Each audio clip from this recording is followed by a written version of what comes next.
This is how I built my chicken's 32-gallon watering system. I got these watering nipples off of Amazon, as well as these half-inch PVC tees that are designed to fit these watering nipples specifically. I then cut down some half-inch PVC pipe and glued these pieces together with a half-inch PVC cap. Next, I got a half-inch to a 3/4 inch PVC adapter, and finally I attached a 3/4 inch female socket pipe thread adapter. Now to take my 32-gallon Brute trash can, and I'm going to attach this brass bulkhead spigot from Amazon and drill a hole in the bottom that fits the same size as the spigot. Make sure to drill a hole at the top to allow airflow into the tank. I then got my shed set up by drilling a hole for the swing pipe to feed through the shed and the chicken cage.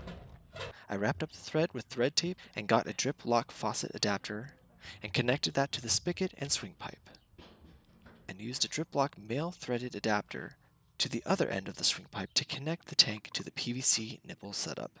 Finally, I attached the PVC nipples to the cage with some zip ties and filled the tank with water. Now I have a 32-gallon watering tank for my chickens that stays clean, cool, and only needs to be filled up a few times a month.